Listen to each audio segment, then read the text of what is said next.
And welcome back. Well, right now we have on Wayne Phillips, and he is running for Superior Court Judge. I'd like to welcome you, sir. Thank you. Nice to have you on today. Nice to be here. Right before we came on, you were talking about how important this is. Of course it is.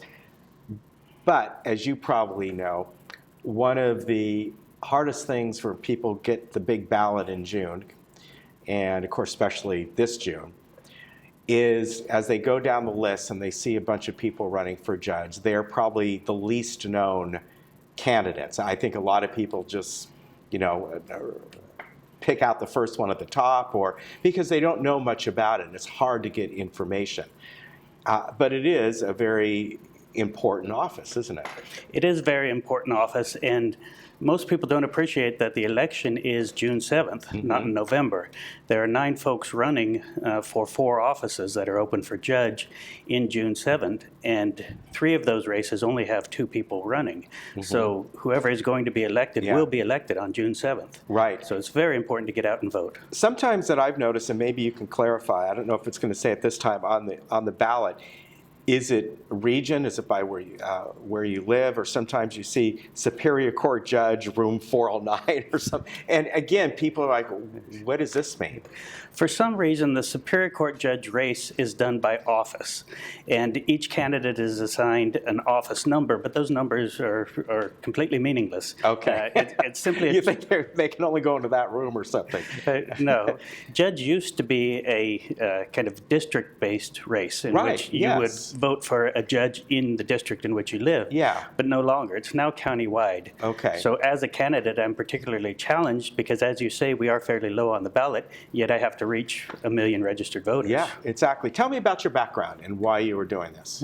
Well, I come to the law as a second career, and yet I've been doing it for 20 years.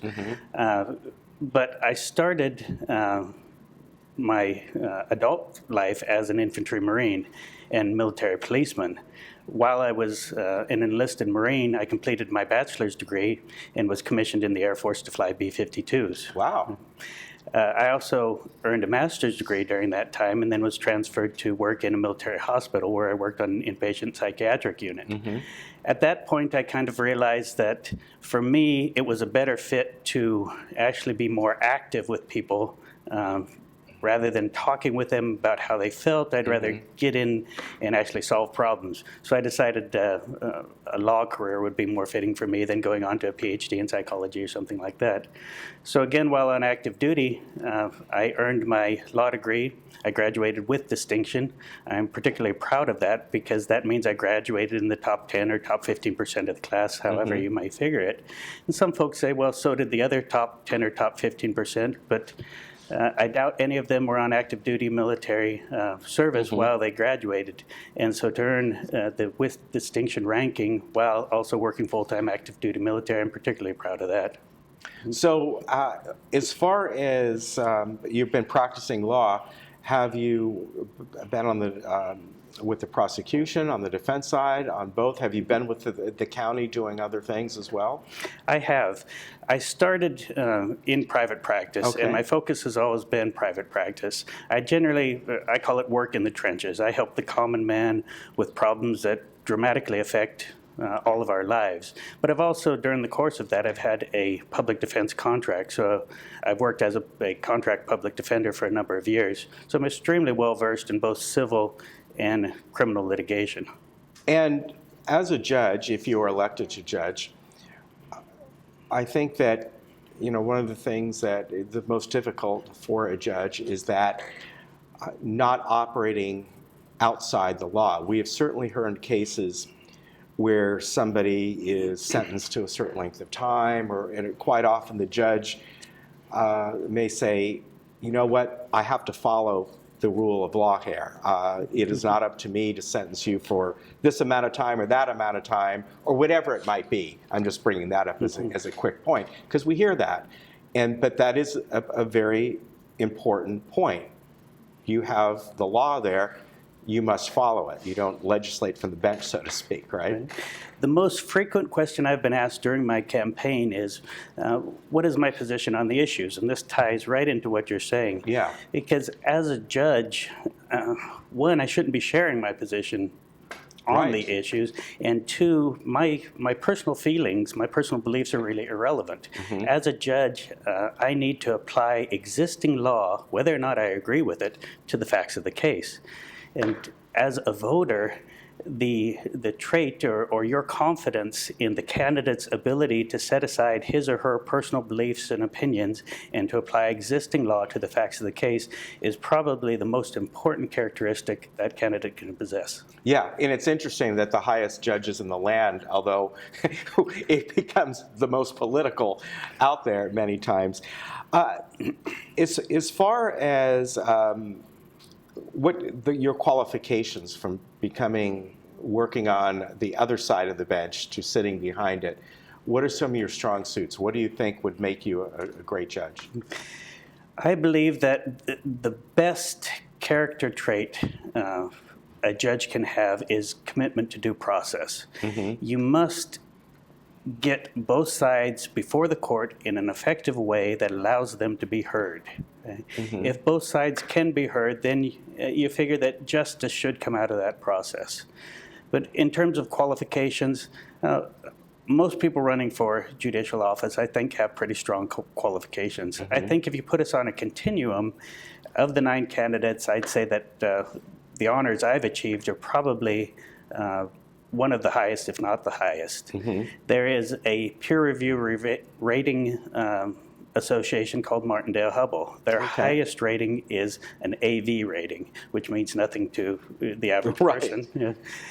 Yet there's a staggered rating that they issue, and that's issued by your peers, other lawyers in the community. And my rating is AV 5.0 out of 5.0. It's the highest rating you can get.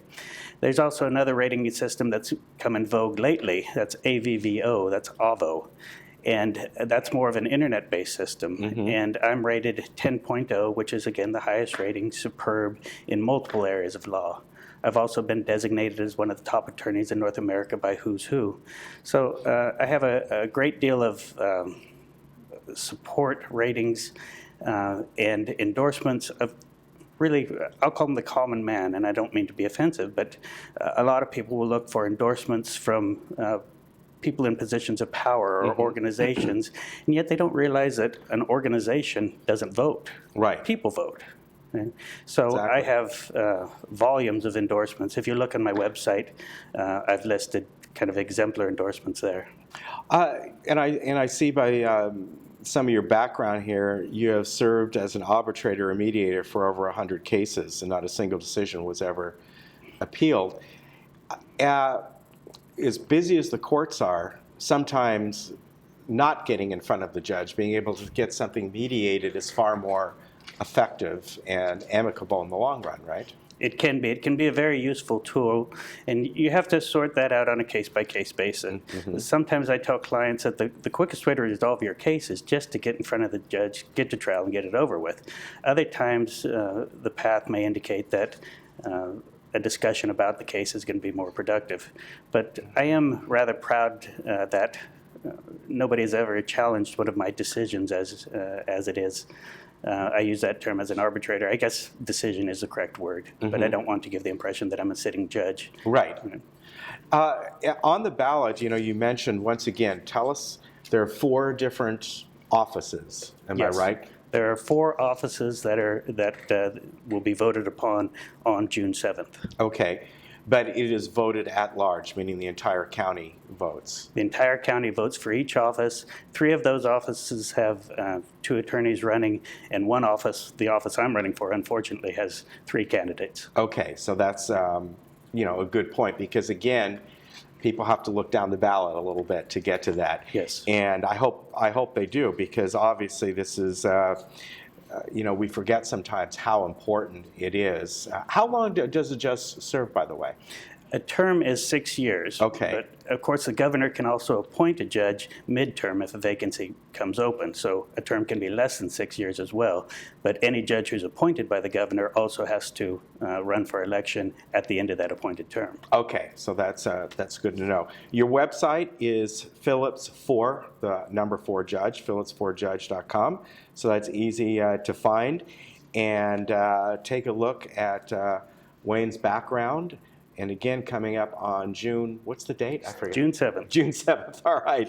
June 7th, obviously it's a very important election for all different levels, but make sure you go down the ballot and look at the people running for judge, and don't forget to vote on that, because sometimes you got to think that locally is more important than nationally sometimes, right?